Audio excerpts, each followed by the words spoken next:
In a world In a world where tomorrow's blockbusters reign, and yesterday's classics are forgotten, 3 women intend to remember. Hey everyone, welcome to Millennials in the Movie House, the podcast where 3 friends watch older movies and review them from our modern, everyday perspectives. I'm Betsy. I'm Tracy. And I'm Serena. And today we are talking about The Warriors, 1979, directed by Walter Hill, written by David Shaber, Walter Hill, and based on a novel by Saul Urich. Surprise, surprise. Of course. Starring Michael Beck, James Remar, Deborah Van Valkenburg, and other people that are not on my list right now, unfortunately. Quick synopsis, Tracy, go.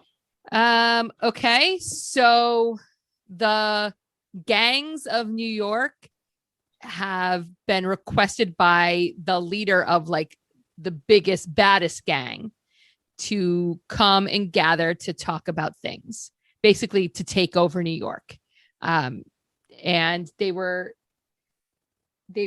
going, everyone had to show up, the people who were invited showed up with 9 guys and no weapons. I wrote that down too. 9 guys, no weapons. Yep. And basically he was saying like, there's only like 20,000 cops in New York and there's 60,000 of us. We can take over and have the world be ours. Well, everyone seems to be on board except for this one guy. What was the name of his gang? The Rebels? What was the name of his gang? The Rogues? No. Rogues. Yeah, I think you're right. I think that's right. Who was a little bit cray. He was in charge and they were able to sneak in one gun and it got to him and he shot this leader. So it kind of went into a panic and the police were they knew that this gathering was taking place. So they were kind of on the outskirts. And when they heard the gun, they kind of rushed in to take everybody down. And this leader guy that shot, the bad leader guy who shot the big leader guy didn't want to get caught. And he saw that one of the members of the Warriors, which is our protagonist gang here, saw him do it. So in retaliation goes, it was the Warriors. The Warriors shot the leader. So I didn't realize this, but the Warriors didn't know that they were under, suspect or whatever. So they just assumed that the truce was over. So getting from the Bronx, which is where they were, down to Coney Island, which is their territory, was so far that they're like, crap, we just have to go through gang after gang after gang. They didn't, like you said, they didn't know that the gangs were specifically going after them. Yeah. So the story is the Warriors are from Coney Island. Yep. So they basically had to make their way through New York and each borough has its own gang and survive to get until their home turf. Mm-hmm. So that's, yeah. Good job. So that was perfect. You actually cleared some things up for myself there. Oh, that's good. I didn't realize that the one who had witnessed, I didn't realize that was a warrior. And you know what's interesting? That warrior's name was Fox, his character. He is not credited. So if you go onto IMDb, the top 8 or the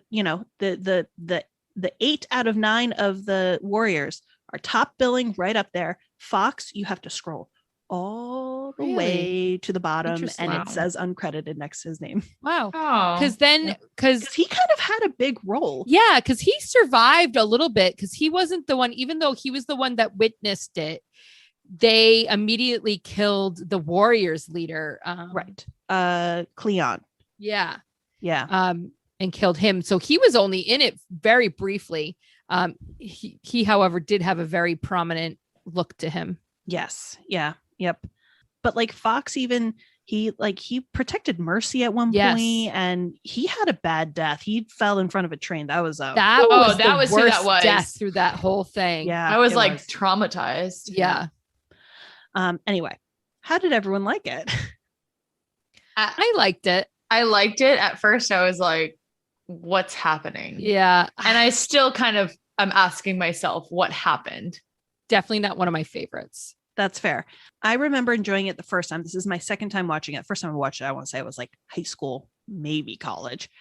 And I was a little disappointed on this watch through because I think I remembered the good parts and kind of, forgot the bad parts.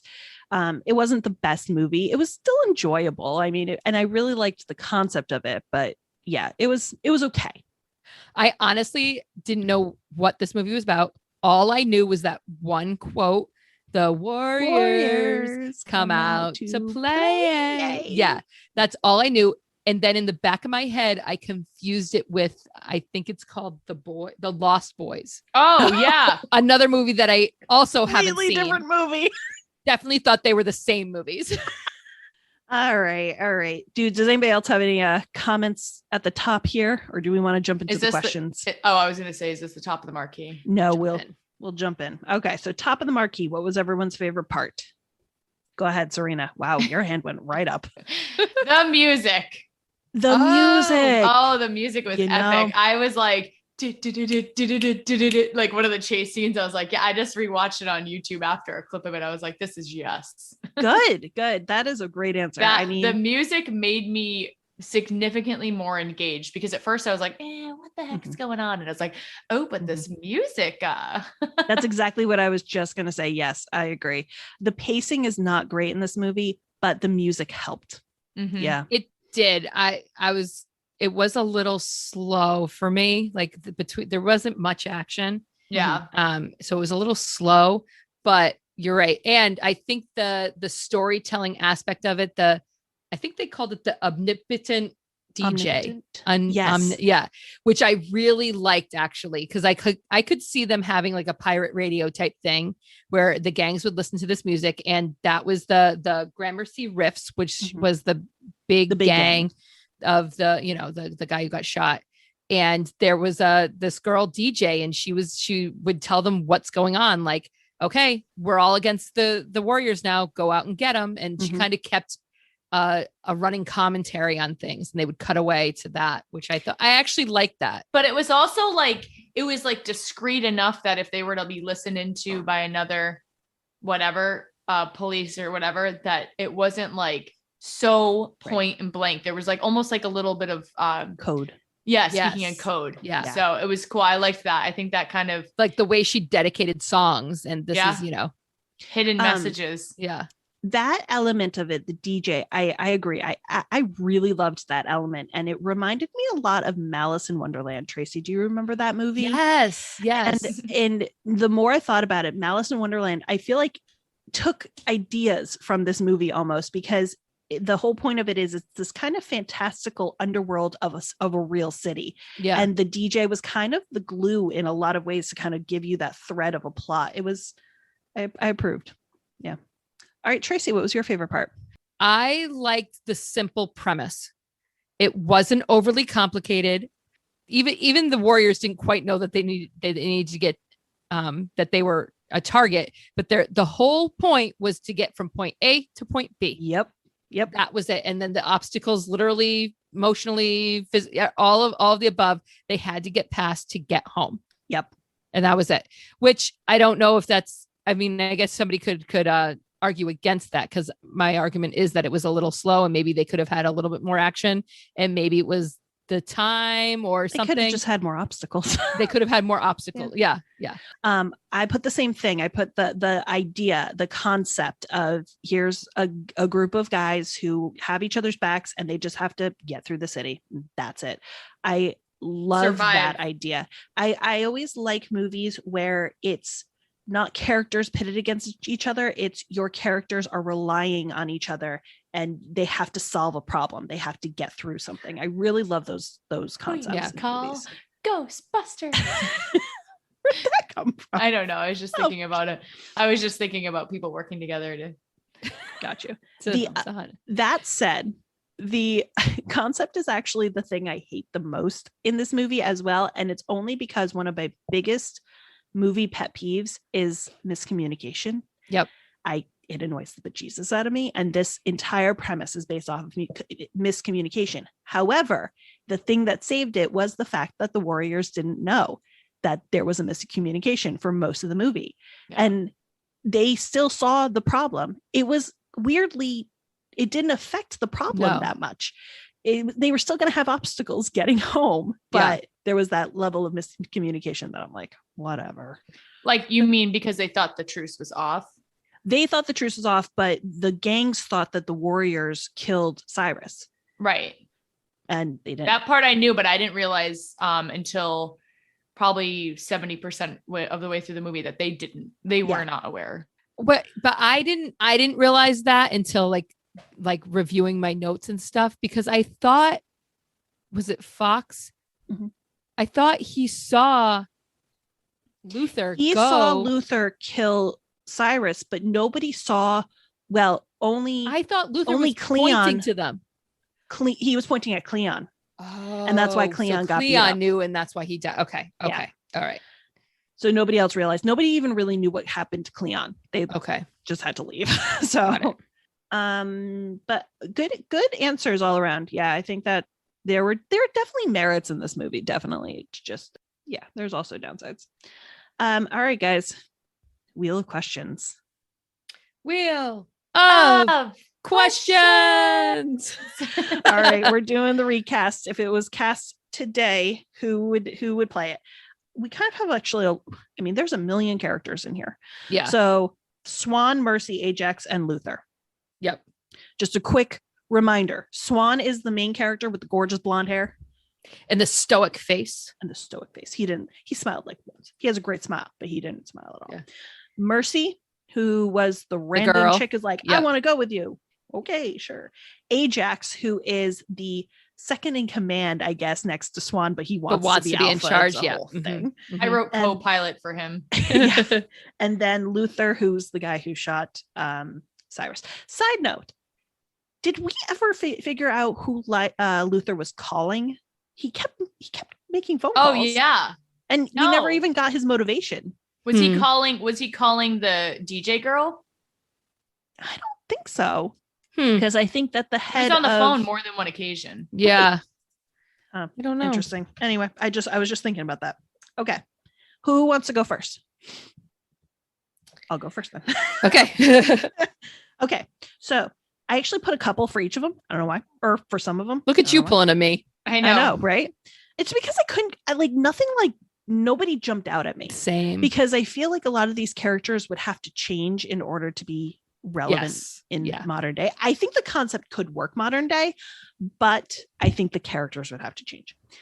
So Swan, I had either Jamie Bell or Donald Glover. I almost put Donald Glover. Yeah. He was a backup, but I couldn't I'm like, okay, is he the stoic leader or is he the crazy one? Oh no, he could definitely play both. He could totally play both.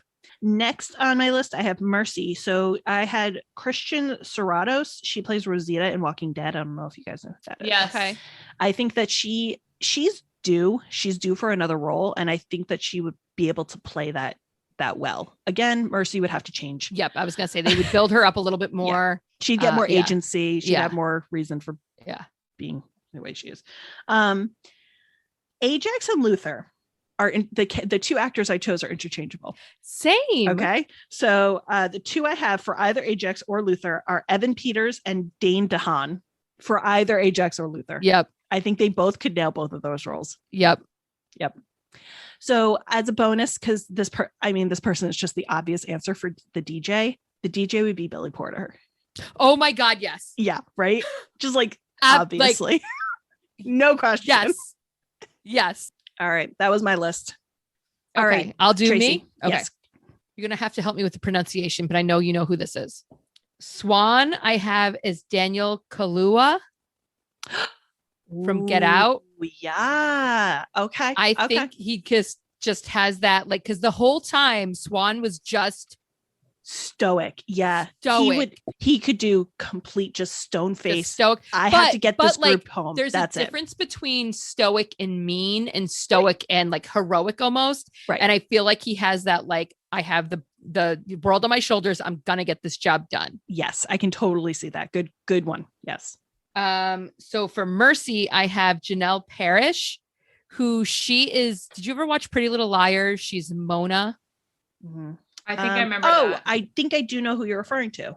From what I know, seen her act in is she can be that sassy, I know what's best, but I also want to better myself. So I'm going to pick the team that's going to come out on top type. Okay. Okay. And then my Ajax and Luther are also interchangeable. Because they're both slightly unhinged, but just in different ways. Yeah. So I have for Ajax, I have Aaron Taylor Johnson. I almost put him down. Yes, agreed.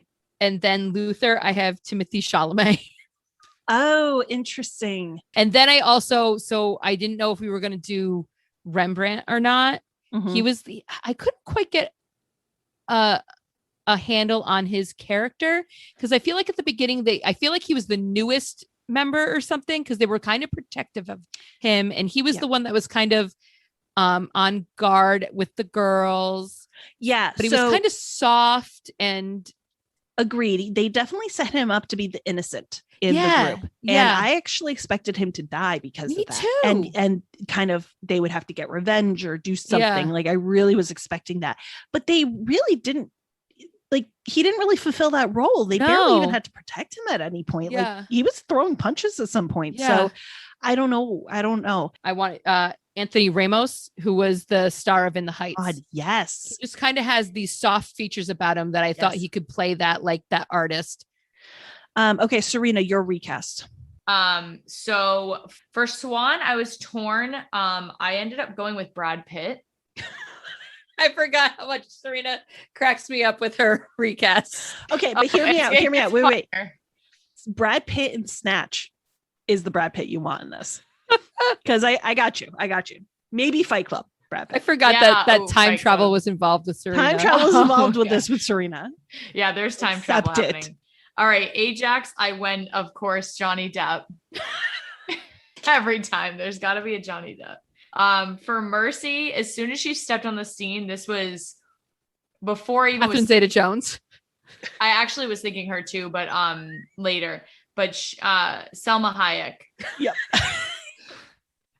That was my other guess. Okay, before we go on, you are actually very consistent in your age group. And That I is feel true. like this is a great 80s remake of or maybe even early 90s remake of The Warriors. Continue. So I ended up for Luther, I went Edward Norton. Oh yeah. Okay, Yeah. yes. Yeah. Yep. Okay. Absolutely. So All right. Good Good job. job, Serena. All right. Wait a minute. What movies that we've reviewed does this remind us of? I put down a couple. I Go put ahead, Jen. down one. I Okay. put down High Noon. Oh, that is not the one I put down. I feel All like right. it was like going into like a main area, and then they kind of had to, I don't know. It fight was against each other. Western-esque. Yeah. Like there are definitely gangs and Westerns Yeah. and posses and fighting each other from, across the street. Yep. And then you had like, so if the Warriors were the good guys in High Noon, you had that stoic guy, and then you had the second in command who wanted to take over control. True. Yep. I got you. I put Westworld. I just put that. Oh, good job. It's Yeah. that 70s grit more Yeah. than anything else. It was the vibe. Yep. And then for the same reason and extra reasons, Death Race 2000. Oh, yeah. Yes. Yes. Yep. Because you are have good. those outrageous characters. That we haven't even talked about that yet. Like the costumes of Oh the my gang gosh. is The- worth. I wrote down, I didn't know their names yet, but I wrote down a couple. The pink vests, the guys that just had pink vests on. It was like Right. a suit with Mhm. the mimes. There was Mhm. definitely a group of mimes. Yup. Oh yeah. The roller skaters. The roller skaters. That's like towards the end when they're fighting in the bathroom. Yeah. I think only the leader is on roller skates. I think you're right, but I think somewhere they're called the rollers or something like okay. that. But Okay, maybe fair. not. Maybe Fair. not. But I agree. And I then will the say group one of my favorite shots is the lead roller skater doing his like winding down the subway. That was good. and then you had the overall guys. Yes. They just Oh, wore yeah. They did not look- striped shirts and overalls. They did not look menacing. No. Oh man. Okay. Yeah. Yep. Yeah. They all had just vibes. Yeah. I liked the shots. The intro, the shots, the cool shots they had. I meant to say this in the favorite parts, but did you guys notice that with the lighting and the Ferris wheel and the subways and everything was dark, but then there was this random glimmer of light and crazy, like just whoever shot this movie, great job. I agree with you. The opening, I want to say, the opening, like there's like a very definitive opening, was really fantastically done I agree with you, because you're getting an intro to all the different gangs. You're getting the exposition really quickly, but in a really interesting way. It's a series of very quick conversations, all one-on-one between all of the members of the gang. I really liked that opening. It really engages you in a weird, unique way. Yeah. Did anybody else have? Can we talk quick? If we did the opening, and can we talk about the ending a little bit? Didn't it feel a little bit like the end of a rom-com or a romance or something, where it was like just panning out and they were walking along the beach and everything's hunky? I'm like, no, this was a gang movie. They just killed somebody. Wait, and two here we of are, your like, members died and one of them is in jail. Right? Like, nope, I'm with you on that. Oh, well, because by then you're supposed to care about Swan and Mercy, which is a whole different issue, which we will talk about. All right. Did anybody else have anything on their wait a minute list? I had to put in the Newsies. I know we haven't reviewed it, but yeah, you have the little, like, it reminded me of all of them getting together to talk. And it's like, well, we're not doing anything until Brooklyn says something. Well, we're not doing anything until, so it's all that like segmented New York. Yep. Bringing everybody together. Yeah. Okay. Ladies, please remove your hats and silence your cell phones. How does this film hold up? There were some obvious problems, but I think with some modern changes, I think we could make it again. Yep.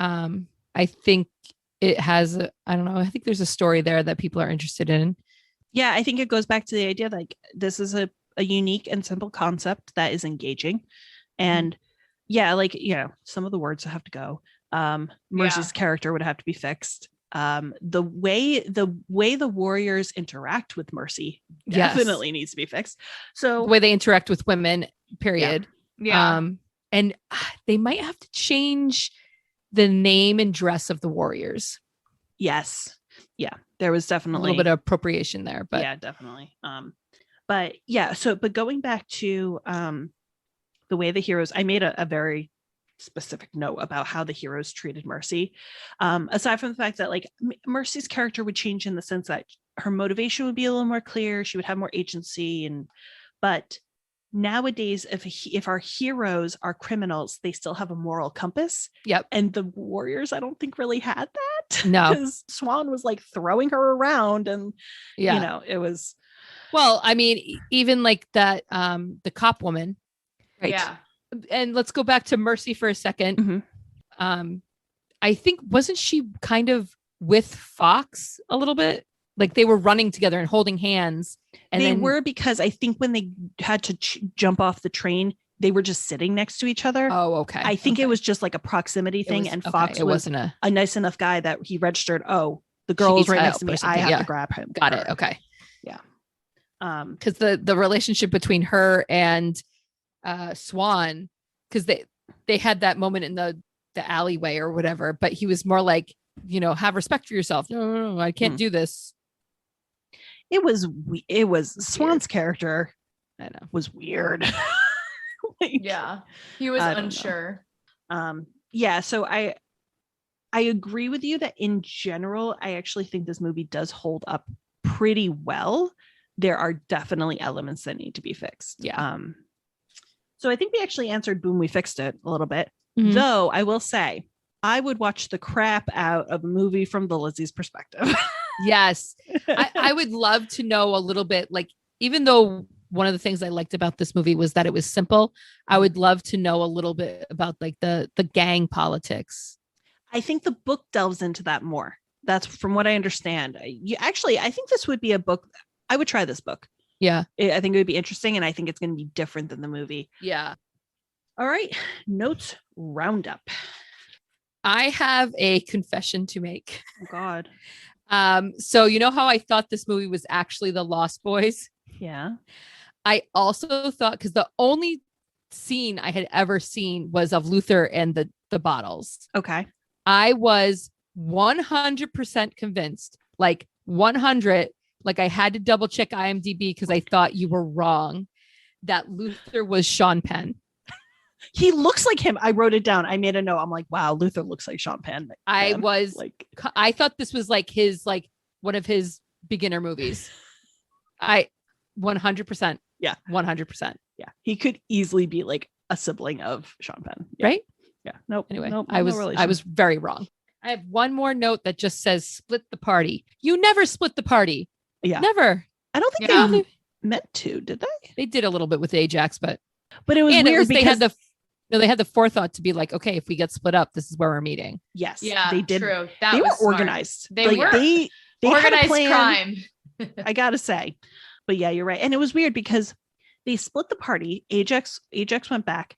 And then they were like, shoot, we need to get Swan alone with Mercy. How do we do that? Oh, have Snow and Cowboy go back for Ajax. And then you don't see Snow or Cowboy for like half an hour. Yeah. They just need Yeah. those characters gone. Whatever. And then, okay, I guess they didn't know that they were being hunted, but why did the three guys like they were like, yeah, let's just stop off at this girl gang? Yeah. Like, Oh, that No, was get like a back home. walk into a trap. Why don't you? right? Which is why that read the sirens from the Odyssey. Oh my God. Yeah. That was exactly what that was. Yeah. The seductresses. My only other notes, Luther got very little screen time. yeah. He was, for being the actual Yeah. bad guy, he was barely in it. And my God, was he a whiny guy. At His the end, death? that last Oh scene. my God. God. What Seriously. a weenie. Yeah. That somehow Swan and the rest of the gang could somehow dodge a bullet, but then he was taken down by a simple thrown knife, like a little tiny knife in the wrist. All of a sudden he's down on his knees crying. But going back to Swan diving a bullet, even though his group is behind him, Yeah. that more than anything else, I'm like, what the hell did they think? How do they think bullets work? Right, I Like, know. more than all of the others. Oh, that one was weird. And then my only other my last note is, wow, a lot more survived than I thought would. Because Yeah. I mean, they lost Cleon, they lost Fox, and Ajax was arrested, but that's still 6 people. Fox's death was, I feel like they didn't really, I expected, more of a bloodbath. Yeah. And the only bad death I thought was the train. And it was the cops killing him, pushing him onto the train tracks as a train is coming. Yeah. Like that was, Mhm. Yeah, I wasn't Yeah. expecting that. Right. Yeah. I will also say that I feel like the fight scenes could have been epic in this movie. And and they weren't. They were cheesy. No, Yeah. the special effects were not great. Yeah. And I feel like that's choreography. You just need a Right. better choreography. Which is another reason why I really think they should remake. This is one of the movies where I'm like, I would really want them to remake this movie. It could do really Yeah. well. But I guess They could also do it like a little post-apocalyptic. Yeah. I was just gonna say they would inherently put it in post-apocalyptic, and then I feel like they would kind of be getting away from the premise. And I Yeah. like the idea that it's a regular city and you've got this underworld that nobody sees. That's true. I like that. I do like that because I feel like we do have a lot of we have too many post-apocalyptic. many. So if we kept it real, gritty, like this Yeah. could be happening right now. Yeah. All right. Martini Shop. Would you recommend this movie? I don't Oh. know. Tracy's know. Tracy's unsure. It was fine. It was kind of slow, but I kind of understand the cult classic of it. So I feel like people who would like it have already seen it. And then the people I want to recommend it to, they don't need to see it. So That's I, fair. I guess it's a no for me. I'm going yes for the music and specifically to my dad in case he hasn't watched it yet. Mhm. So I'm going to be texting him after this and letting him know that this is, I'm He's sure probably already seen it. but I feel like the movie itself there was some cheesy parts. The fighting was kind of cheesy. The pacing was like a little slow at times, but I'm telling you guys, the music. That's like, fair. That's totally fair. There's a reason they made the video game. Okay. Right. I would give it a soft yes for my recommendation because I agree with Tracy. It's either your cup of tea or it's not your cup of tea. Yeah. And you will know from the trailer whether or not it is. So I recommend seeing the trailer. Yeah. And if you like the trailer, watch the movie. Yeah, start with the trailer and take it from there. Yeah. Yeah. All right. Good game, guys. Thanks for joining us. If you like what you hear, you can find more great episodes over on our website, www.millennialsatthemoviehouse.com, or wherever you find your podcasts. Curious about updates, extras from our episodes, or want to add your 2 cents about a reviewed movie? We're also on Twitter and Instagram. Our handle for both is @TheMovieMillies. Check us out and make sure to follow us. So until next time, We're millennials. And we'll see you at the movie house.